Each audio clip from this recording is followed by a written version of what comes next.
लालची ब्रेड पकोड़े वाली। खजूरीपुर गांव में शंकर नाम का भजिया बेचने वाला रहा करता था, जो कि गांव-गांव जाकर भजिया बेचा करता। एक रोज शंकर देर शाम जब घर लौट कर आता है, तो शंकर की पत्नी झुमरी आंगन में बैठी हुई शंकर का इंतजार कर रही होती है। आ गए आप? हाँ नहीं तो मैं तुम्हारा ही इंतजार कर रही थी। अच्छा बताओ, शाम के राशन में क्या लेकर आए हो? अरे वो आज ज्यादा भजिया बिक नहीं पाई तो थोड़ा ही राशन लेके आया हूँ। ये लो। अरे हाँ नहीं तो तुम जितना भी भजिया बनाने में सामान खरीदते हो, उससे ज्यादा तो तुम नुकसान करा बैठते हो। तुम अपने भजिया का रेट क्यों नहीं बढ़ा देते हो? अगर ऐसा ही चलता रहा तो हम लोग जल्दी ही सड़क पर आ जाएंगे। हाँ नहीं तो। आज तक भगवान की दुआ से कभी हम भूखे रहे हैं जो अब रहेंगे। बस इसी वजह से कमा कर 1-1.5 साल से खास हो रहा हूँ। आगे भी हम ऐसे ही काम कर खाते रहेंगे। कभी किसी चीज का लालच नहीं किया मैंने। कभी भगवान भी हमारे खाने पर आफत नहीं करता। संतोष रखना तो अच्छी बात है, लेकिन कल को हमारे बाल बच्चे होंगे, उन्हें खिलाने के लिए भी हमें पैसे चाहिए। कहाँ से लाएंगे? थोड़ी बहुत तो भजिया का रेट बढ़ाना ही होगा ना। अब अगले ही दिन शंकर सुबह सुबह भजिया लेकर बेचने निकल पड़ता है। रास्ते में उसे गांव की एक औरत मिलती है, जो कि उसके गांव की थी, और वो शंकर से कहती है, अरे भैया, आप आ गए? मैं आपका ही तो इंतजार कर रही थी। आपके हाथों का भजिया खाए बिना तो मेरा दिन ही नहीं शुरू होता। वैसे मैं तो कहूँगी आप भजिया के साथ साथ समोसे, ब्रेड पकोड़े भी बेचने का काम शुरू कर लो, ताकि आपकी दिन की अच्छी कमाई हो जाए। अरे ये तो मैंने कभी सोचा ही नहीं। चलो इस पर भी विचार करता हूँ। वैसे तो मैं इस 1.5 साल से ये भजिया बेचकर काम चला रहा हूँ। अरे भैया, भजिया तो मुझे बहुत पसंद है, लेकिन ब्रेड और समोसे की डिमांड इस भजिए से ज्यादा है, इसीलिए इसमें आपका फायदा जरूर होगा। औरत की बात शंकर को सही लगती है, और वो जब घर जाता है तो अपनी पत्नी झुमरी से उस औरत की कही सारी बातें बताता है। अरे हाँ नहीं तो मैंने तो पहले ही कहा था तुम भजिया छोड़कर समोसे ब्रेड की दुकान लगा लो, लेकिन तुम मेरे सुनते ही कहाँ हो। किसी ने कह दिया तब जाकर तुम्हारी आंखें खुली है। अरे भाग्यवान, अक्ल तो देर से ही आती है ना। चलो देर से ही सही, लेकिन मैं समझता तो हूँ। अब कल ही हम अपने घर के बाहर ही भजिए के साथ साथ समोसे और ब्रेड पकौड़े की दुकान लगाएंगे।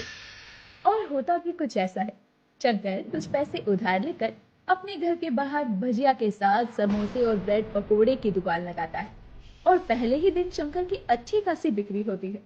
और वही औरत जिसने कल शंकर को ब्रेड पकोड़े और समोसे की दुकान लगाने का आइडिया दिया था, वो देर शाम शंकर की दुकान पर ब्रेड लेने आती है। अरे भाई साहब, आज आप आए नहीं तो खुद ही आपकी दुकान से भजिया लेने चली आई, क्योंकि गांव में आपकी दुकान के पहले दिन ही खूब चर्चा है। अब से मैं यही भजिया की दुकान लगाया करूंगा। आपको भजिया, समोसे, ब्रेड पकोड़े जो कुछ चाहिए होगा आप यहाँ से लेकर जाइएगा। धीरे धीरे समय बीत रहा था, और शंकर की ब्रेड, समोसे और भजिया की दुकान अच्छी खासी चलने लगती है। झुमरी समोसे, ब्रेड, भजिया बनाया करती, और शंकर घर के बाहर रेड़ी पर ये सब बेचा करता। एक रोज देर शाम झुमरी और शंकर जब खाना खाने बैठते हैं, तो झुमरी अपने पति शंकर से कहती है, अजय सुनते हो? हाँ नहीं तो मुझे आपसे एक बात करनी है। हाँ हाँ बोलो, क्या बात है? सब ठीक तो है ना? हाँ हाँ सब ठीक है, लेकिन मुझे आपको एक खुशखबरी सुनानी थी। खुशखबरी? कैसी खुशखबरी? तो तुम्हारे उस कल्लू भाई की शादी हो रही है? अजी धत, तुम्हें तो प्यार की भाषा समझ ही नहीं आती। मैं ना माँ बनने वाली हूँ, ये है खुशखबरी। इतना सुनने के बाद भी खाना खा रहा शंकर खुशी से उछल पड़ता है, और घर में नाचता हुआ झुमरी को गले लगाकर कहता है, क्या तुम सच कह रही हो? मैं बाप बनने वाला हूँ और तुम माँ? अरे इतनी खुशी की बात तुमने मुझे अब तक क्यों नहीं बताई? क्यों छुपा के रखी? मैं आज बहुत खुश हूँ। देखा, भगवान ने हमें हमारे लाल के आने से पहले एक अच्छा सा काम दे दिया। और क्या चाहिए हमें? अरे देखो जी, हाँ नहीं तो मुझे इस खुशखबरी पर तुमसे कुछ चाहिए। मैं उम्मीद करती हूँ कि तुम मना नहीं करोगे।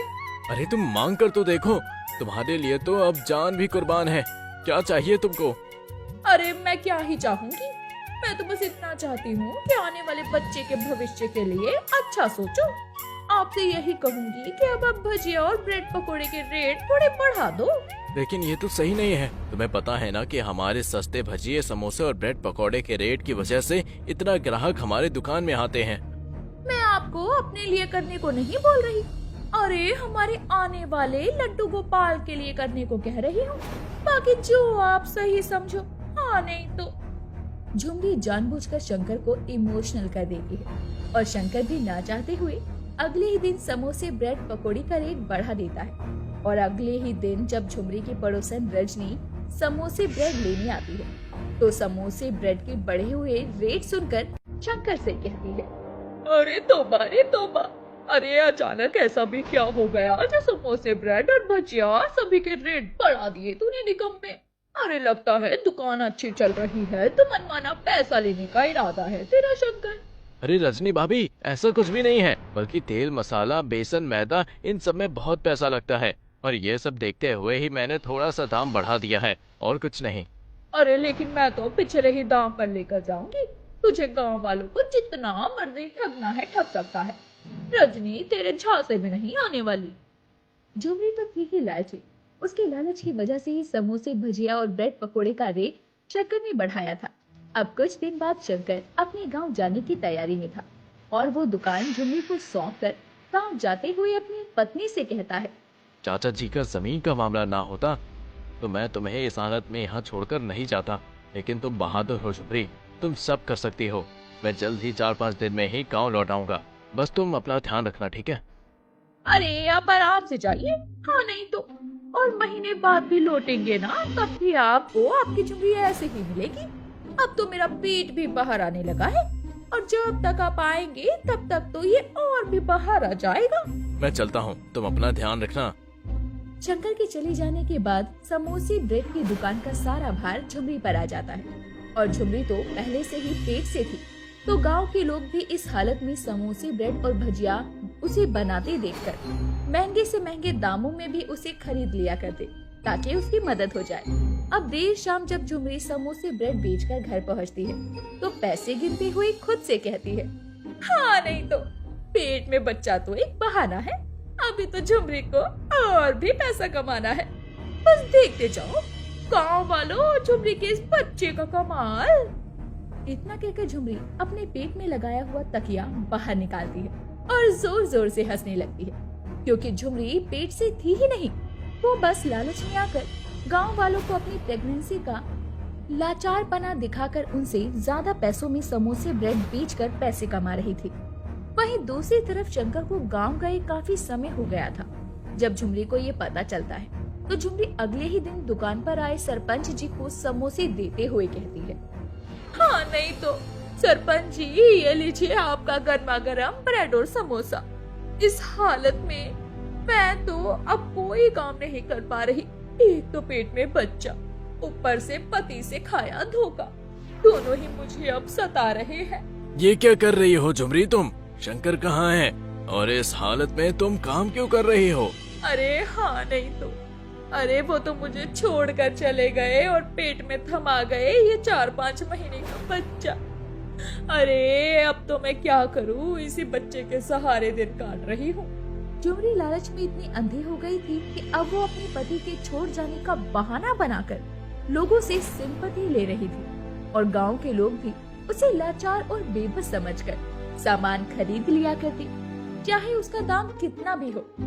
हालांकि उसने साथ ही सामान की क्वालिटी भी गिरा दी थी। एक रोज गांव की एक औरत अपने बच्चे का हाथ पकड़े झुमरी की दुकान पर आती है। अरे झुमरी बहन, ये क्या किया तुमने? एक तो समोसे ब्रेड में गंदा तेल मिलाती हो और देखो रात से मेरे बेटे को उल्टियां हो रही है। हाँ नहीं तो, अरे मुझे जैसी बेबस लाचार पर इतना बड़ा जुल्म काहे कर रही हो बहन? ये इल्जाम काहे लगा रही हो? तुम्हें शर्म नहीं आई ये बोलते हुए? अरे तुझे शर्म नहीं आती? झुमरी के पेट में 4-5 महीने का बच्चा है और वो बच्चे को मारने वाला जहर बेचेगी क्या? हाँ बिल्कुल सही कह रही है रजनी। झुमरी भला ऐसा क्यों करेगी? उस बेबस लाचार पर तो दुनिया को रोना आ जाए और तुम उस पर इल्जाम लगा रही हो। झुमरी अब मन ही मन बहुत खुश थी। गांव वाले भी अब उसके साथ जो थे। ऐसे ही कुछ समय बीतने के बाद शंकर गांव वापस लौट कर आता है और शंकर को गांव लौटता देखकर सरपंच शंकर को खूब खरी खोटी सुनाता है। तू इस गांव में वापस क्यों लौट कर आया? अब क्या अपनी बीवी को मारने आया है?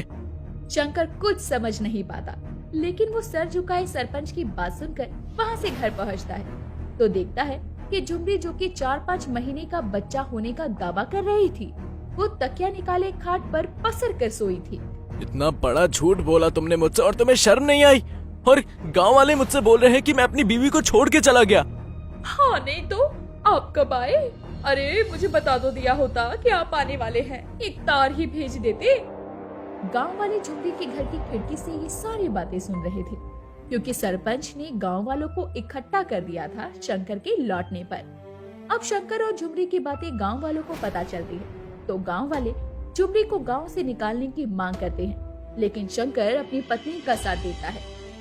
अगर झुमरी इस गांव से जाएगी तो मैं भी इस गांव से जाऊंगा, क्योंकि मैं झुमरी के साथ नहीं छोड़ सकता हूँ, वो मेरी पत्नी है।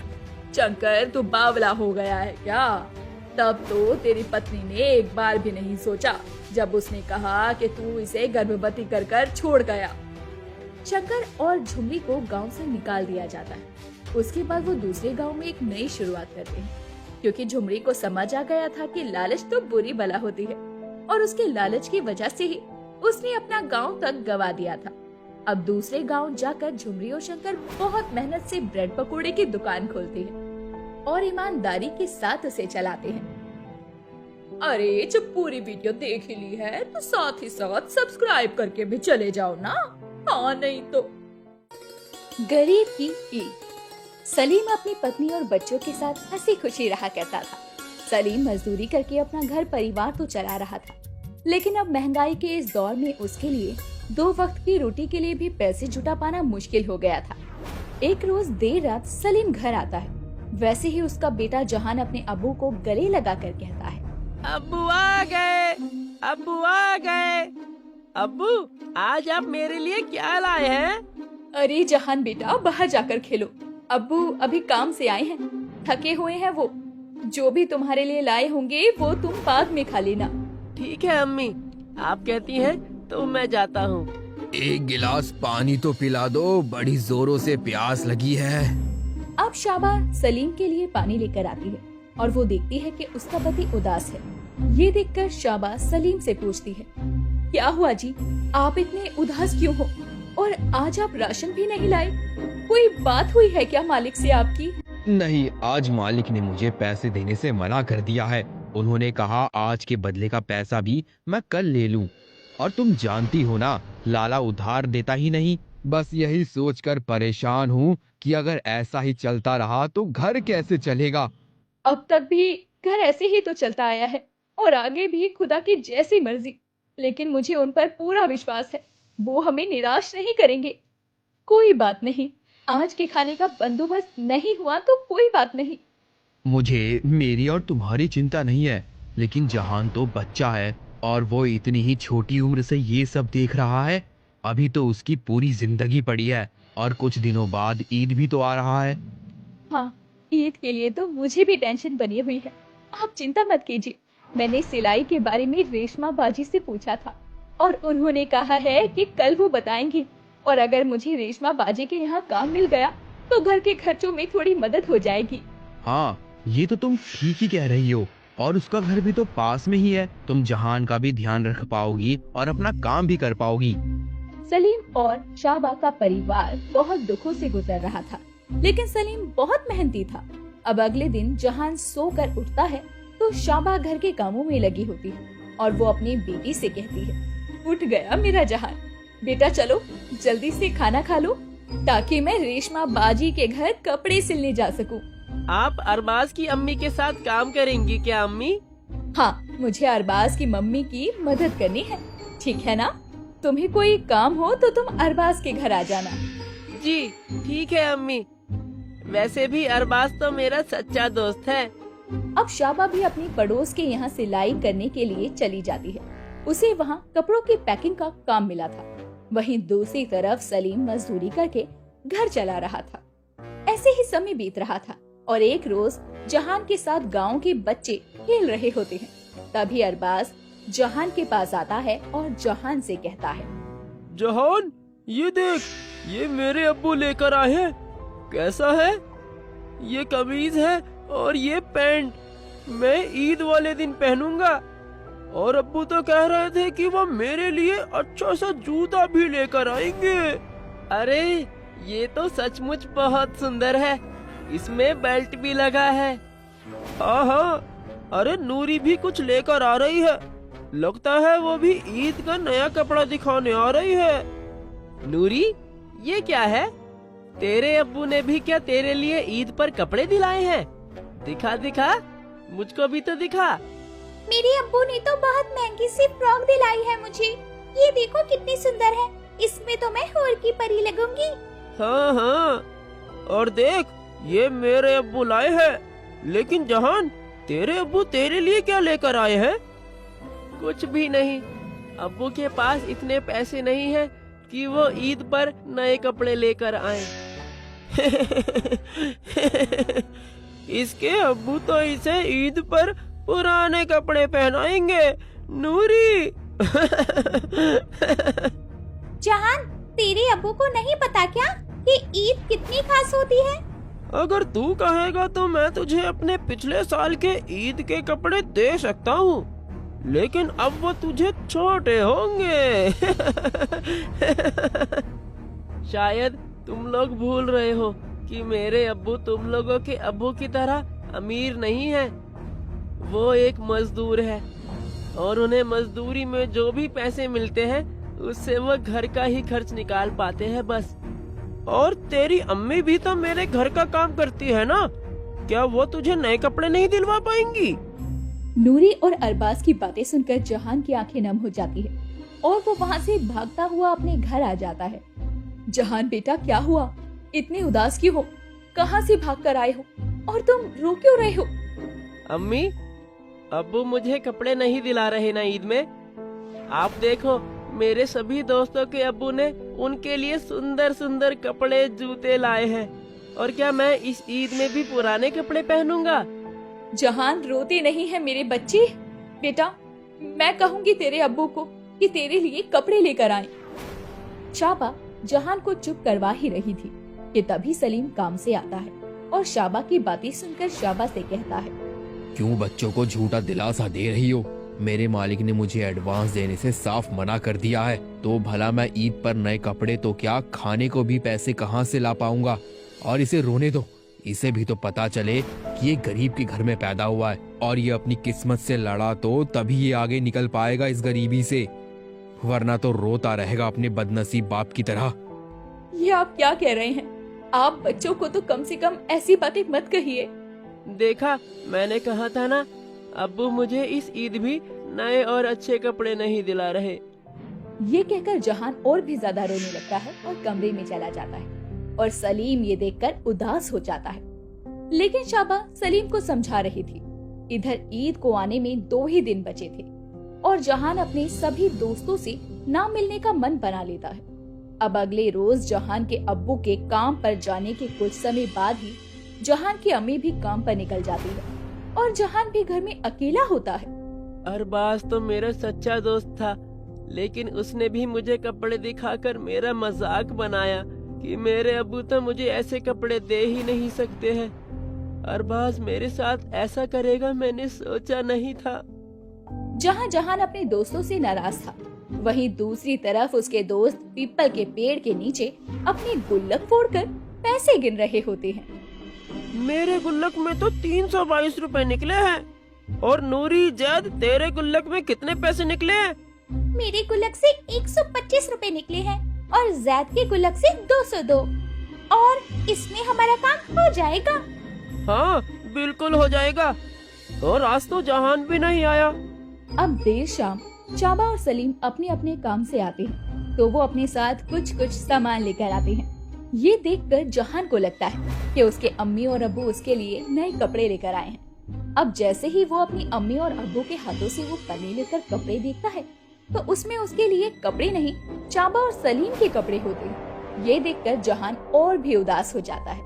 मेरे लिए आप लोग कुछ नहीं लाए, लेकिन अपने लिए तो आप लोगों ने नए नए कपड़े खरीद लिए। ये मुझे और तेरे अब्बू को जहाँ हम काम करते हैं वहाँ से मिले हैं। तू गलत क्यों समझ रहा है बेटा? जहान अब कहाँ जा रहा है? मैंने कल किसी से उधार लेने की बात की है। मैं तेरे लिए कपड़े खरीद दूंगी। नहीं चाहिए मुझे कपड़े, ना ही मुझे ईद मनानी है।